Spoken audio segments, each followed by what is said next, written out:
আকাশবাণী আগরতলা। স্থানীয় সংবাদ পড়ছে চন্দন লেখা পাল।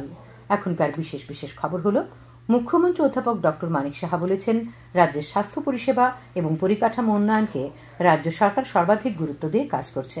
জনজাতি কল্যাণমন্ত্রী বিকাশ দেববর্মা বলেছেন, রাজ্যে আরও 15টি একলব্য মডেল রেসিডেন্সিয়াল স্কুল স্থাপনের জন্য কেন্দ্রীয় সরকারের কাছে প্রস্তাব পাঠানো হয়েছে। প্রধানমন্ত্রী নরেন্দ্র মোদী বলেছেন, বন্দে ভারত, নমো ভারত এবং অমৃত ভারতের মতো ট্রেনগুলি ভারতীয় রেলের পরবর্তী প্রজন্মের ভিত্তি স্থাপন করছে।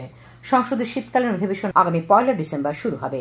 ত্রিপুরা, আসামের মধ্যে রঞ্জি ট্রফির 4 দিনের খেলা আজ থেকে আগরতলায় শুরু হয়েছে। এবারে খবর বিস্তারিত। মুখ্যমন্ত্রী অধ্যাপক ডক্টর মানিক সাহা বলেছেন, আগরতলায় ক্যাপিটাল কমপ্লেক্স এলাকায় একটি অত্যাধুনিক চক্ষু হাসপাতাল গড়ে তোলার কাজ শীঘ্রই শুরু হবে। আজ ত্রিপুরা মেডিকেল কলেজে আয়োজিত অ্যাসোসিয়েশন অফ ফিজিশিয়ান অফ ইন্ডিয়ার রাজ্য শাখার 25তম বার্ষিক সম্মেলনের উদ্বোধন করে তিনি কথা বলেন। তিনি বলেন, রাজ্যের স্বাস্থ্য পরিষেবা এবং পরিকাঠামো উন্নয়নকে রাজ্য সরকার সর্বাধিক গুরুত্ব দিয়ে কাজ করছে।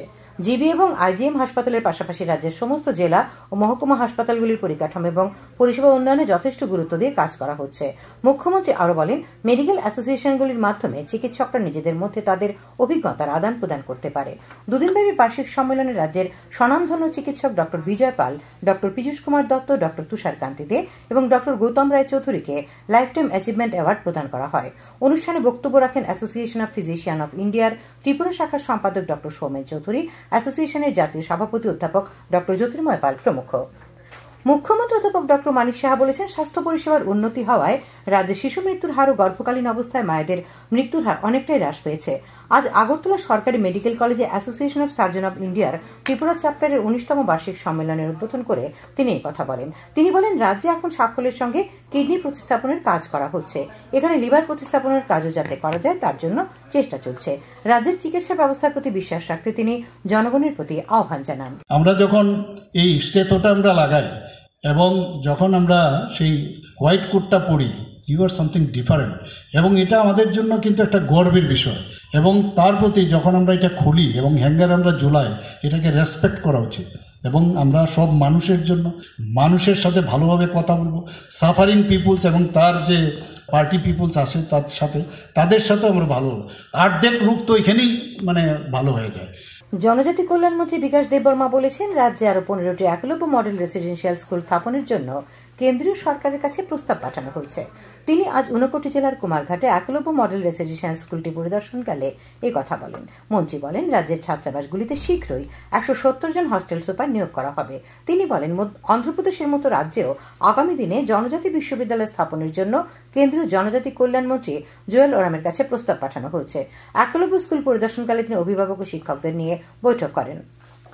জনজাতি কল্যাণমন্ত্রী বিকাশ দেববর্মা আজ ধলাই জেলার কমলপুরের জন্থুম ইংলিশ মিডিয়াম উচ্চ মাধ্যমিক বিদ্যালয়ের সঙ্গে সংযুক্ত জনজাতি ছাত্রীদের বোর্ডিং হাউসের উদ্বোধন করেন। তিনি বলেন, এই ধরনের প্রচেষ্টা বিশেষ করে গ্রামীণ ও প্রত্যন্ত অঞ্চলের মেয়েদের শিক্ষা এবং ক্ষমতায়নে গুরুত্বপূর্ণ ভূমিকা পালন করে। তিনি বলেন, শিক্ষা সমতার চাবিকাঠি এবং এই মহৎ পদক্ষেপ অবশ্যই ত্রিপুরার মেয়েদের শিক্ষাকে সমর্থন অব্যাহত রাখতে অনেককেই অনুপ্রাণিত করবে।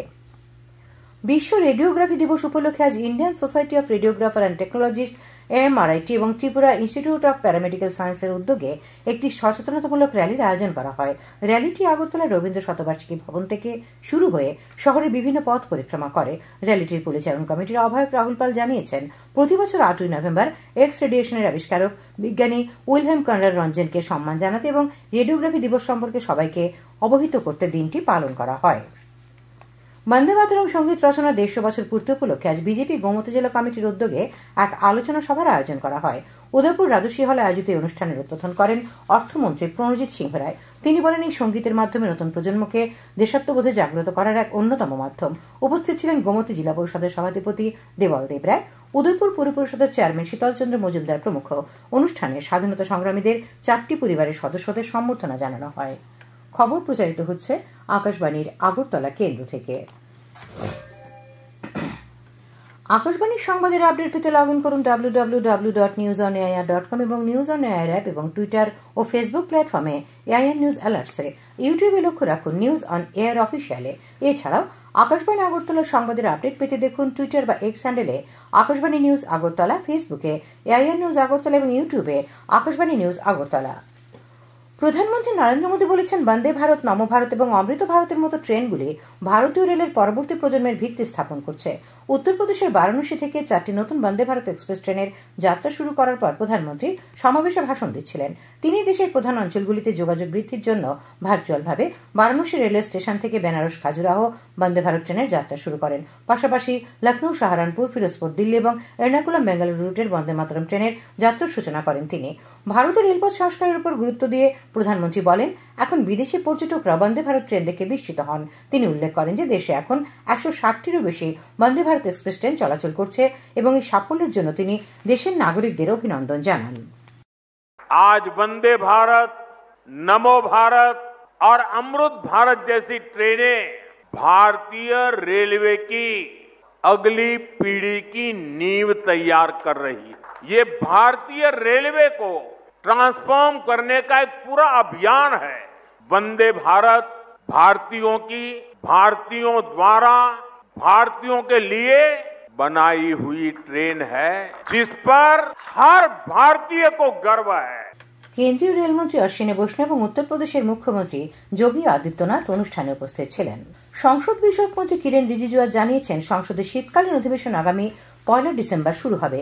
অধিবেশন চলবে 19 ডিসেম্বর পর্যন্ত।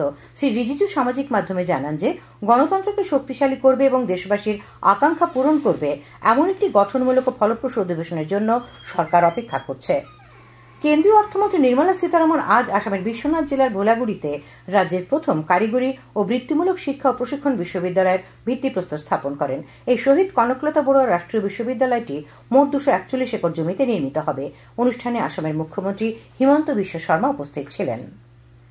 ভারতীয় কৃষি গবেষণা পরিষদের 4 জন বিজ্ঞানী আজ গোমতী জেলার টেপানিয়া ব্লকের বাগমায় কৃষি জমি পরিদর্শন করেন। তারা অধিক পরিমাণে ধান এবং ডাল শস্য উৎপাদনের পদ্ধতি সম্পর্কে কৃষকদের প্রয়োজনীয় পরামর্শ দেন। কৃষি বিজ্ঞানীদের মধ্যে ছিলেন ডক্টর কৃষ্ণ নায়েক, ডক্টর বাসাভারাজুবি, ডক্টর কল্যাণ রাও এবং ডক্টর রাহুল কুমার। ডুকলি পঞ্চায়েত সমিতি ও তথ্য সংস্কৃতি দপ্তরের উদ্যোগে আজ ডুকলি ব্লক ভিত্তিক শারদ সম্মান অনুষ্ঠানের আয়োজন করা হয়। ডুকলি পঞ্চায়েত সমিতির মিলনায়তনে আয়োজিত অনুষ্ঠানে উপস্থিত ছিলেন বিধানসভার উপাধ্যক্ষ রামপ্রসাদ পাল, ডুকলি পঞ্চায়েত সমিতির চেয়ারম্যান বুলান সাহা প্রমুখ।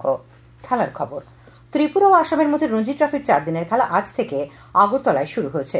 এমবিবি স্টেডিয়ামে টসে জিতে আসাম প্রথমে ফিল্ডিং করার সিদ্ধান্ত নেয়। ব্যাট করতে নেমে রাজ্য দল প্রথম ইনিংসে প্রথম দিনের শেষে 4 উইকেট হারিয়ে 316 রান সংগ্রহ করে। দলের পক্ষে হনুমা বিহারী অপরাজিত 143 রান করেন। এছাড়া সেন্টু সরকার 94 এবং শ্রীদাম পাল 38 রান করেছে। উদয়পুরে বিমল সিনহা মেমোরিয়াল সুইমিং পুলে 32তম সাব জুনিয়র, জুনিয়র ও 56তম সিনিয়র গ্রুপের রাজ্যভিত্তিক সাঁতার প্রতিযোগিতা আজ থেকে শুরু হয়েছে। গোমতী জেলা সুইমিং অ্যাসোসিয়েশনের উদ্যোগে 3 দিন ব্যাপী প্রতিযোগিতার উদ্বোধন করেন বিধানসভার উপাধ্যক্ষ রামপ্রসাদ পাল। উপস্থিত ছিলেন অর্থমন্ত্রী প্রণজিৎ সিংহ রায়, বিধায়ক রামপদ জমাতিয়া ও গোমতী জেলা পরিষদের সভাধিপতি দেবল দেব রায় প্রমুখ। প্রতিযোগিতায় রাজ্যের 7 জেলার 115 জন সাঁতারু অংশ নিয়েছে। মিশরে অনুষ্ঠিত আইএসএসএফ বিশ্ব চ্যাম্পিয়নশিপে পুরুষদের 50 মিটার পিস্তল ইভেন্টে ভারতীয় শুটার রবীন্দ্র সিং স্বর্ণপদক জিতেছেন। 569 স্কোর করে রবীন্দ্র তার প্রতিদ্বন্দ্বীদের পিছনে ফেলে শীর্ষস্থান দখল করেন। রবীন্দ্র সিং, কমলজিৎ এবং যোগেশ কুমারের ভারতীয় ত্রয়ী পুরুষের 50 মিটার পিস্তল দল ইভেন্টে রৌপ্যপদক জিতেছেন মোট 1646 পয়েন্ট নিয়ে। আবহাওয়া। আগামীকাল আকাশ আংশিক মেঘাচ্ছন্ন থাকবে, সকালে হালকা কুয়াশা পড়ার সম্ভাবনা রয়েছে। দিনের সর্বোচ্চ তাপমাত্রা আগামীকাল থাকবে 31 ডিগ্রি সেলসিয়াস এবং সর্বনিম্ন 23 ডিগ্রি সেলসিয়াসের কাছাকাছি। আজ দিনের সর্বোচ্চ তাপমাত্রা ছিল 32 ডিগ্রি সেলসিয়াস এবং সর্বনিম্ন 22.9 ডিগ্রি সেলসিয়াস। শেষ করার আগে খবরের বিশেষ বিশেষাংশগুলি আরেকবার। মুখ্যমন্ত্রী অধ্যাপক ডক্টর মানিক সাহা বলেছেন, রাজ্যের স্বাস্থ্য পরিষেবা এবং পরিকাঠামো উন্নয়নকে রাজ্য সরকার গুরুত্ব দিচ্ছে। জনজাতি কল্যাণমন্ত্রী বিকাশ দেববর্মা বলেছেন, রাজ্যে আরও 15টি একলব্য মডেল রেসিডেন্সিয়াল স্কুল স্থাপনের জন্য কেন্দ্রীয় সরকারের কাছে প্রস্তাব পাঠানো হয়েছে। প্রধানমন্ত্রী নরেন্দ্র মোদী বলেছেন, বন্দে ভারত, নম ভারত এবং অমৃত ভারতের মতো ট্রেনগুলি ভারতীয় রেলের পরবর্তী প্রজন্মের ভিত্তি স্থাপন করছে। সংসদের শীতকালীন অধিবেশন আগামী 1 ডিসেম্বর শুরু হবে। ত্রিপুরা ও আসামের মধ্যে রঞ্জি ট্রফির 4 দিনের খেলা আজ থেকে আগরতলায় শুরু হয়েছে। স্থানীয় সংবাদ আজকের মতো এখানে শেষ হলো। পরবর্তী বাংলা স্থানীয় সংবাদ প্রচারিত হবে আগামীকাল সকাল 7:35 মিনিটে।